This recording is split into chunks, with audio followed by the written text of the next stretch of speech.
আসসালামু আলাইকুম।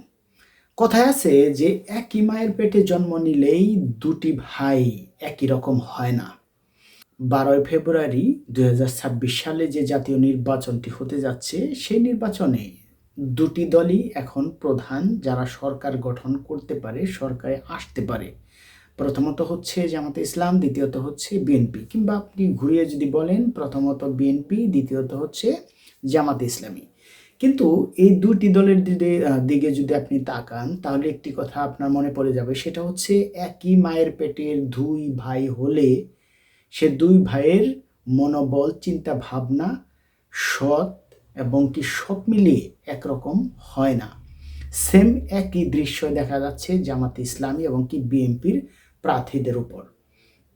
বিশেষ করে জামাতে ইসলামের ঢাকার ১৪ আসনের যে প্রার্থীটা আছে তার প্রচারণের ভাব দেখলে, ভঙ্গি দেখলে, কৌশল দেখলে আপনি নিজেই হতাশ হয়ে যাবেন।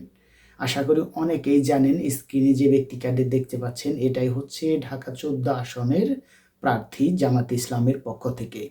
তিনি যেভাবে প্রচারণা করছে এটা কখনোই আপনি ভাববেনও না যে এভাবেও নির্বাচনীয় প্রচারণা করা যায় একজন প্রার্থী হয়ে।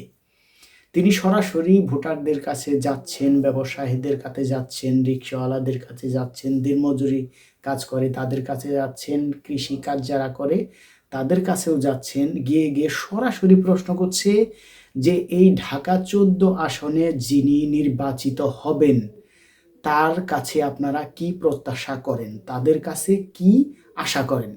সেটা যে কেউ হোক না কেন, আমিও হতে পারি কিংবা বিএনপির থেকে কিংবা স্বতন্ত্র থেকেও কেউ হতে পারে। যেই হোক না কেন, যে সংসদে আসবে নির্বাচিত হয়ে, সেটা যে দলেরই থাক না কেন, তার কাছে আপনি কি প্রত্যাশা করেন?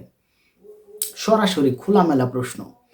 এই ব্যক্তিকে ভোট দেবে না তাহলে কাকে দেবে বলেন? যিনি সরাসরি বলেন যে বিএনপিকে ভোট না দিলে কিভাবে ঘরে শুয়ে থাকে, গ্রামে কিভাবে থাকে, ব্যবসা করে কিভাবে খায় দেখে নেব।